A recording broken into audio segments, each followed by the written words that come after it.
आइए मित्रों, आज हम अनुप्रास अलंकार की परिभाषा एवं उदाहरण के विषय में समझते हैं। काव्य में जहाँ कहीं भी कोई वर्ण एक से अधिक बार स्वरूप एवं क्रम से आवे, भले ही स्वर भिन्न हों, व्यंजन समान हों और एक क्रम में हों, वहाँ अनुप्रास अलंकार होता है।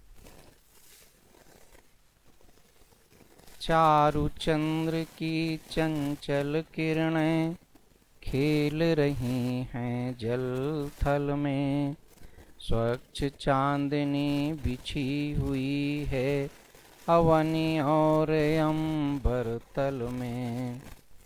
पुलक प्रकट करती है धरती हरित तृणों की नोकों से, मानो झूम रहे हैं तरु भी मंद पवन के झोंकों से।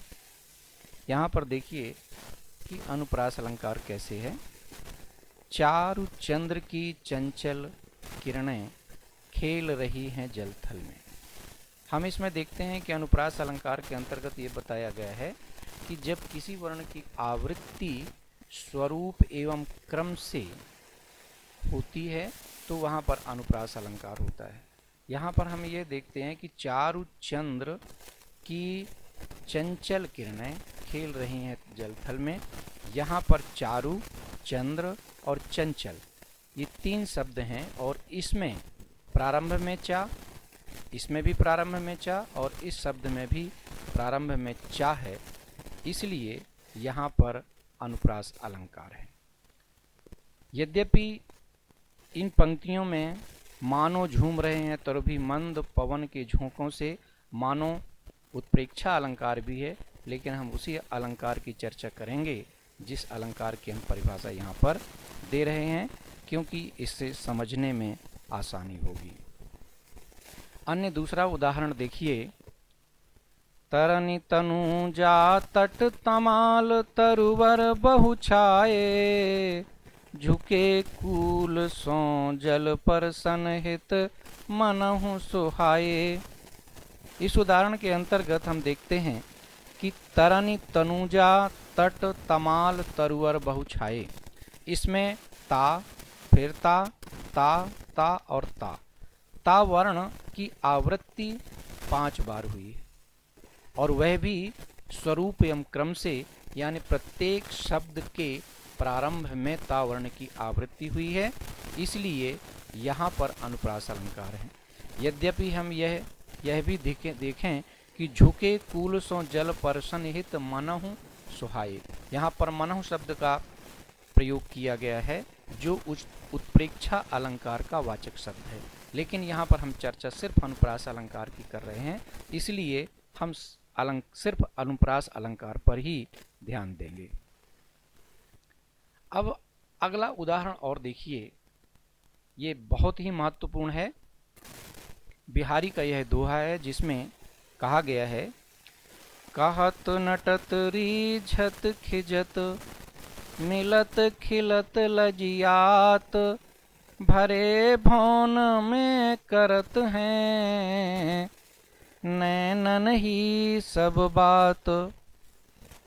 इस उदाहरण में हम देखते हैं कि कहत नटत रीझत खिजत मिलत खिलत लजियात, प्रत्येक शब्द का जो अंतिम वर्ण है वह ता है। यह स्वरूप एवं क्रम से है, अतः ऐसी स्थिति में चाहे वर्ण शब्द के प्रारंभ में हो, चाहे बीच में हो या चाहे शब्द के अंत में हो, यदि एक वर्ण की आवृत्ति एक से अधिक बार होती है तो वहाँ पर अनुप्रास अलंकार ही होगा। जैसे कि यहाँ पर भरे भौन में करत हैं नैनन ही सब बात, तो भरे भौन में भी दोनों शब्दों के प्रारंभ में भा और भा वर्ण की आवृत्ति हुई है, अतः यहाँ पर अनुप्रास अलंकार है। मित्रों, अनुप्रास अलंकार के 5 भेद हैं। पहला है छेका अनुप्रास अलंकार, दूसरा वृत्त्यानुप्रास अलंकार, तीसरा लाटानुप्रास अलंकार, चौथा अंत्यानुप्रास अलंकार और पांचवा है हमारा श्रुत्यानुप्रास अलंकार। इन पांचों अलंकारों में यदि कोई भी एक अलंकार है तो वह अनुप्रास अलंकार ही माना जाएगा। इन पांचों अलंकारों के विषय में हम चर्चा आगे करेंगे। आइए आज हम छेकानुप्रास अलंकार की परिभाषा एवं उदाहरण के विषय में जानते हैं। इसकी परिभाषा है, काव्य में जहाँ कहीं भी एक या अनेक वर्णों की आवृत्ति स्वरूप एवं क्रम से शब्द के आरंभ में या शब्द के अंत में सिर्फ एक बार हो, अर्थात वह वर्ण दोहराया गया हो, वहाँ छेकानुप्रास अलंकार होता है। इसका उदाहरण है, राधा के बरबैन सुनी चीनी चकित सुभाय, दास दुखी मिसरी मुरी, सुधा रही सकुचाए। इस उदाहरण में आप देखते हैं कि राधा के बर बैन, बर और बैन, इसमें बावर्ण स्वरूप एवं क्रम से शब्द के प्रारंभ में है। इसी प्रकार चीनी चकित में भी दास दुखी मिसरी मुरी, इन शब्दों में पहला वर्ण जो है वह बा, चा, दा और मा है और वह स्वरूप एवं क्रम से सिर्फ एक बार आया है, इसलिए यहां पर छेकानुप्रास अलंकार होगा। एक और उदाहरण देखिए, गोस्वामी तुलसीदास जी की चौपाई का यह उदाहरण है, मैं बैरी सुग्रीव पियारा, कारण कवन नाथ मोहि मारा। इसमें कारण कवन दो शब्दों के प्रारंभ में स्वरूप एवं क्रम से का वर्ण की आवृत्ति हुई है, अतः यहां पर छेकानुप्रास अलंकार है। हम वृत्त्यानुप्रास अलंकार की परिभाषा एवं उदाहरण के विषय में जानते हैं। काव्य में जहाँ एक या अनेक भिन्न भिन्न व्यंजन वर्ण दो से अधिक बार अर्थात अनेक बार शब्द के प्रारंभ में या अंत में क्रमानुसार आवें, वहाँ पर वृत्त्यानुप्रास अलंकार होता है। वृत्त्यानुप्रास अलंकार का उदाहरण है, कारी कूरी कोकिला, कहाँ को बैर काढ़तिरी, कूकी अजहूं करे जो किन कोरी ले। देखिए कितना उत्तम उदाहरण है कि इन काव्यांश पंक्तियों में कावर्ण की आवृत्ति लगभग हर शब्द के प्रारंभ में स्वरूप एवं क्रम से अनेक बार हुई है। कहने का अर्थ यह हुआ कि एक वर्ण दो से अधिक बार आया है, इसलिए यहाँ पर वृत्त्यानुप्रास अलंकार होगा। वृत्त्यानुप्रास अलंकार का एक और उदाहरण पद्माकर द्वारा रचित एक कवित्व का उदाहरण यहाँ पर प्रस्तुत किया गया है। ध्यान दीजिए, कूलन में केली में, कछारन में कुंजन में, क्यारिन में कलिन कलीन किलकंत हैं, कहें पद्माकर परागन में पौनहूं में, पानन में पीक में पलासन पगंत हैं, द्वार में दिसान में, दुनी में देश देशन में, देखो दीप दीपन में, दीबत दिगंत हैं, बीथिन में ब्रज में, नवेलिन में बेलिन में, बनन में बागन में, बगरो बसंत है। पद्माकर जी ने बसंत ऋतु का बड़ा ही सुंदर चित्रण प्रस्तुत किया, लेकिन हमें अर्थालंकार की बजाय वृत्यानुप्रास अलंकार पर चर्चा करना है। प्रथम पंक्ति में कावर्ण, दूसरी पंक्ति में कावर्ण, लगभग दोनों ही पंक्तियों में हम देखते हैं कि कावर्ण स्वरूप एवं क्रम से शब्द के प्रारंभ में आया है। इसी प्रकार पद्माकर, परागन में पौन, पानन, पीक, पलासन और पगंत में पावर्ण की आवृत्ति। इसी प्रकार अंतिम ये जो 4 पंक्तियां हैं इनमें दावर्ण की, बावर्ण की आवृत्ति स्वरूप एवं क्रम से अनेक बार हुई है। अतः यहाँ पर वृत्यानुप्रास अलंकार है। लाटा अनुप्रास अलंकार अनुप्रास अलंकार का एक भेद है, जिसकी परिभाषा संस्कृत के आचार्यों ने निम्न प्रकार से दी है। उन्होंने कहा है, जहां पर भी काव्यांश पंक्तियों में शब्द और अर्थ एक ही होने पर भी पद का अन्वय मात्र कर देने से अर्थ बदल जाता है, अर्थात पूरे पद की पुनरुक्ति होने पर भिन्न भिन्न आशय उत्पन्न हो, वहां पर लाटा अनुप्रास अलंकार होता है। यहाँ पर 2 शब्दों का प्रयोग किया गया, एक है अन्वय और दूसरा है पुनरुक्ति। अन्वय का अर्थ होता है कि पदों की आवृत्ति तो हो, पद मीन्स होता है शब्द, और एक शब्द नहीं बल्कि एक वाक्य में जितने पद हैं यदि वे पुनः दोबारा आते हैं और थोड़ा सा मात्र परिवर्तन कर दिया जाए तो अर्थ बदल जाता है। पुनरुक्ति शब्द का अर्थ होता है दोबारा आना। संस्कृत के आचार्यों ने उदाहरण भी प्रस्तुत किए हैं। जैसे पहला उदाहरण देखिए, पूत कपूत तो का धन संचय, अपूत सपूत तो का धन संचय। इसका अर्थ यह है कि यदि पुत्र कुपुत्र है, अच्छे गुणों वाला नहीं है, तो यदि पिता उसके लिए धन इकट्ठा कर देता है तो भी कोई लाभ नहीं है, क्योंकि उत्तम गुणों से रहित पुत्र धन को यूं ही बर्बाद कर देगा। और दूसरी पंक्ति में आवृत्ति होने पर थोड़ा सा परिवर्तन किया गया, कपूत की जगह सपूत कर दिया गया।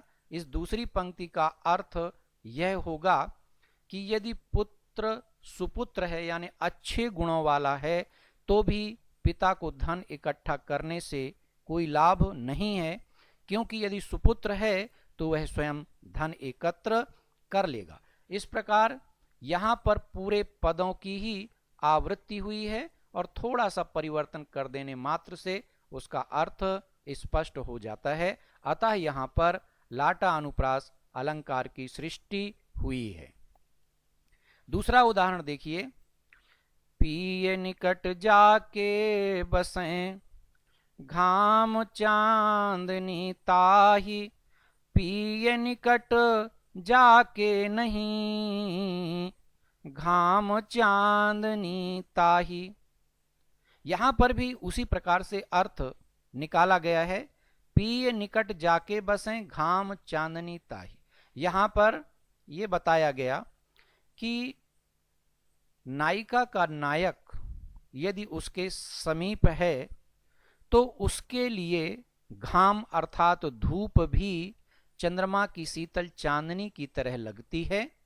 और दूसरी पंक्ति है, पिए निकट जाके नहीं, यदि नायिका का नायक उसके पास नहीं है तो घाम चांदनी ताई, उसके लिए चंद्रमा की शीतल चांदनी भी घाम अर्थात धूप की तरह लगती है। इन दोनों उदाहरणों में थोड़ा सा अन्वय परिवर्तन कर देने मात्र से ही अर्थ एकदम विपरीत हो गया है। अतः यहाँ पर लाटा अनुप्रास अलंकार है। आइए मित्रों, अब हम अनुप्रास अलंकार के भेदों में अंत्यानुप्रास अलंकार की परिभाषा एवं उदाहरण के विषय में जानकारी प्राप्त करेंगे। इसकी परिभाषा है, पदांत व चरणांत में समान वर्ण आने से अंत्यानुप्रास अलंकार होता है। यह अतुकांत कविताओं को छोड़कर प्रायः सभी कविताओं में पाया जाता है। अंत्यानुप्रास अलंकार का उदाहरण है, विद्या धन उद्यम बिना कहो जु पावे कौन, बिना डुलाए ना मिले ज्यों पंखा की पौन। दूसरा उदाहरण देखिए, करत करत अभ्यास के जड़मति होत सुजान, रसरी आवत जात ही सिल पर पड़त निशान। उपरोक्त दोनों उदाहरणों में हम यह देखते हैं कि कौन और पौन, यहाँ पर कौन और दूसरी जो पंक्ति है उसमें पौन, यह दोहा छंद है। ये इसका दूसरा चरण है और ये इसका चौथा चरण है। हम यहाँ पर देखते हैं कि कौन और पौन में दूसरे और चौथे चरण के जो अंतिम वर्ण हैं वे ना हैं, और उनके पहले का जो स्वर है औ वो दोनों में एक है। अतः यहाँ पर अंत्यानुप्रास अलंकार होगा, क्योंकि यहाँ पर तुकबंदी भी है। दूसरे उदाहरण में देखते हैं कि सुजान और निशान, अंतिम वर्ण ना है और उसके पहले जो स्वर है दोनों में वो दीर्घ आ है, इसलिए यहाँ पर अंत्यानुप्रास अलंकार होगा। अंत्यानुप्रास अलंकार की सबसे बड़ी बात यह है कि चरणों के अंत में तुकबंदी होना अनिवार्य है। अब यह भी जानना जरूरी है कि तुकबंदी आखिर है क्या। तो आप देखिए कि विद्या धन उद्यम बिना कहो जु पावे कौन, बिना डुलाए ना मिले ज्यों पंखा की पौन। इसमें उपरोक्त दोहे के दूसरे और चौथे चरण में, ये हमारा दूसरा चरण है और ये है हमारा चौथा चरण, इसमें तुकबंदी है, क्योंकि दूसरे चरण के अंतिम शब्द कौन का अंतिम वर्ण ना है और चौथे चरण के अंतिम शब्द पौन का अंतिम वर्ण भी ना है, और इनके पूर्व का स्वर औ है। किंतु यदि पौन की जगह पवन हो जाए तो तुकबंदी नहीं होगी, क्योंकि अंतिम वर्ण ना के पहले के स्वर भिन्न हो जाएंगे, और यदि भिन्न स्वर हो गए तो वहां पर हमारा अंत्यानुप्रास अलंकार नहीं होगा। अंत्यानुप्रास अलंकार की सबसे बड़ी विशेषता है कि पदांत व चरणांत में समान वर्ण का होना अति आवश्यक है, तभी अंत्यानुप्रास अलंकार होगा। आइए आज हम अनुप्रास अलंकार के पांचवें भेद श्रुत्यानुप्रास अलंकार की परिभाषा एवं उदाहरण पर चर्चा करेंगे। जहाँ पर काव्य में एक ही स्थान से उच्चरित होने वाले वर्णों की आवृत्ति हो, वहाँ पर श्रुत्यानुप्रास अलंकार होता है। इसमें नाद का भी सौंदर्य होता है।